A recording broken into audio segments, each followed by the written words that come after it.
making late night great again on The President Show with his spot-on Donald Trump impression. And I'm not the only one who thinks so. His show just got extended for another 7 episodes. Isn't that nice? Please welcome Anthony Atamanuik. So, I was just on your show last week, Anthony. Yes. We saw that in the cold opening. And the Trump impression, it's just incredible. So even though you're not in his costume today. No. What do you think he would say about this? What do you think he would say about the skinny repeal? Skinny repeal is Bethany Frankel's newest governmental policy. It's totally light, no calories, and no lives saved. He's got this down. He does that. Sounds just like him. It's like between the sound and the gestures, it's crazy how you do that. Yeah. Oh my God, that's so I always awesome. think that like there's like strings on the bottom of his elbow that like pull. Yeah. I don't know what that is. How much do you study him? Every day do you study him? I used to. I mean, on the road last year when we were touring, I would watch all his rallies to the point where when he goes off the prompter now, the prompter was the saddest moment for me because it robbed us of the sort of incoherent ramblings of a man descending, you know, into insanity. And so when he does go off, it's kind of a reward. The Boy Scouts was like in a front of treasure. Boy Scouts. He's actually boring when he's on. He's really boring. Yeah. Well, because he's reading these sort of poorly written speeches by Steve Bannon, who is like a third-rate screenwriter. So you have sort of just talentlessness after talentlessness in the administration. It feels like he's in detention. Like they made him write it on the board. So he's just reading it like. He does this shoulder in the thing. United States, you know, like I don't want He to. does, when he has to read from the prompter, you see him turn and he goes. Watch the next time. When he has to read the prompter, he goes, and then he reads it, and he reads like a grandmother reading Goodnight Moon. Like he has no. He's a national embarrassment.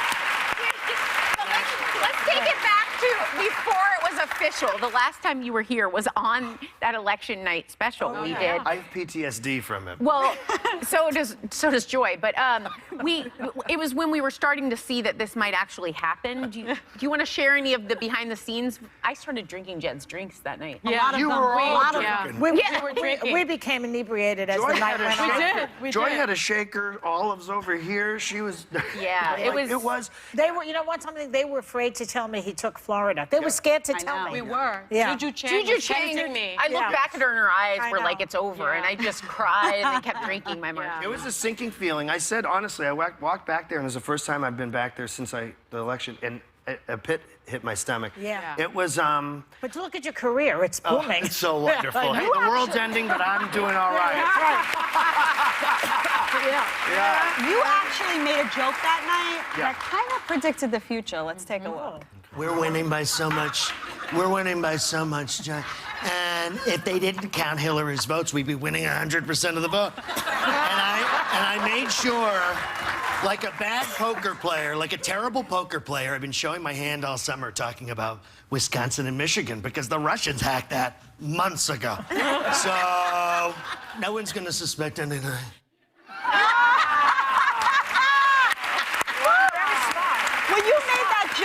When you made that joke, did you honestly think that we could be still talking about Russia this many months later? Was that even an idea in your head? Yeah. It Absolutely. was. I was pretty certain he was going to win, actually, that night. Really? I was you just weren't sad. surprised when the results came in. You weren't surprised? No, I wasn't surprised. I was depressed that depressed that such a colossal failure of the system had happened.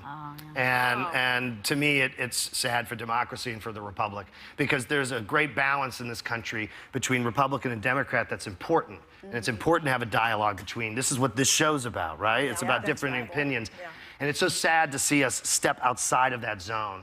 And it's a devastating effect on the United States. I think every citizen here and watching the show should remind themselves in 2018 and in 2020 to vote. That's what matters. Well, thank you. Thank you. You know, I've always said that the reality TV, the Jerry Springerization of our politics has kind of manifested itself in a way that is troubling in the presidency now. Yes. So we all know that Donald Trump likes to watch television. Hi, Donald. But do you think he's like, he watches Real Housewives of New York and is like commenting on that? When Ramona fell, when the Countess fell in the bushes. Countess The Delisette. Countess de Lesseps, who's now D'Agostino. Don't forget Tom. She's with Tom now. Okay. She's with Tom. Hasn't everyone been with Tom? Everyone's been with Tom. Ramona, Sonia. And she fell down in Mexico. It was a hoot. She fell twice. Twice. And I love Sonia on the wagon. I like when Sonia's not drinking. She's so much more cogent, but she's still crazy. It's like Grey Gardens, the sequel. So good. Well, our friend Mario Cantone played Trump's slick new communications director, the Mooch, on your show last night. Yes. And the resemblance, let's face it, is really uncanny. Take a look at this. Mario. To introduce you to my favorite new team member, who I will eventually betray, Anthony Scaramucci.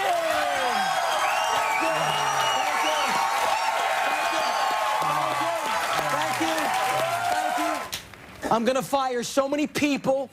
I don't know who it's gonna be, Reince, but I'm gonna get to the bottom of the leakage in the White House. You hear me, Reince? And look who happened to stop by. It's Anthony.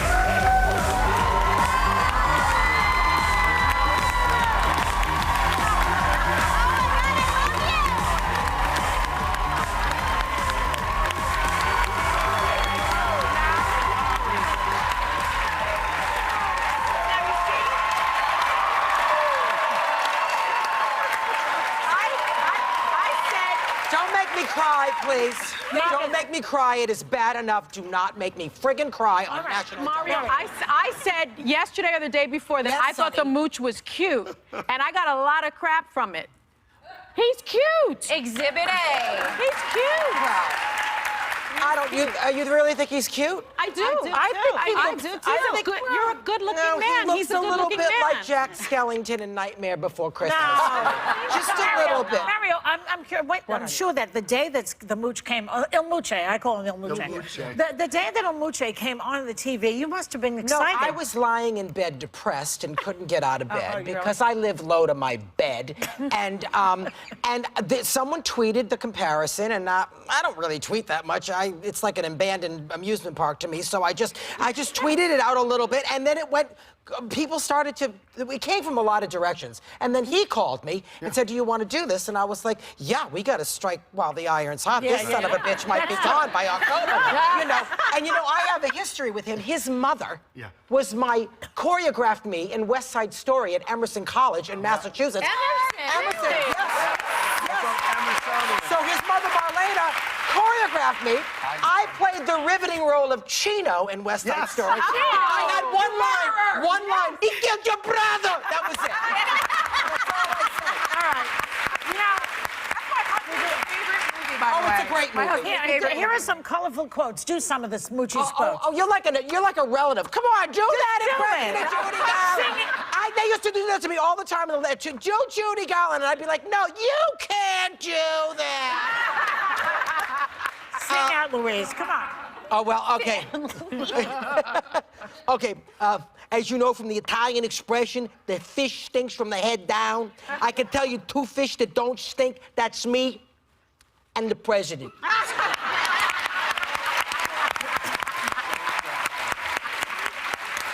You're from New York, I'm from New York, the president's from New York. The apple's from New York, my ass is from New York, your ass is from New York. How about the repetitiveness? Well, look, I know that like Italians repeat themselves, but this takes it to a whole new level. It really does. But I want to say thank you. Also because this has gone viral for me. I haven't been this viral since the chicken pox at 12 years old. So I can't believe this.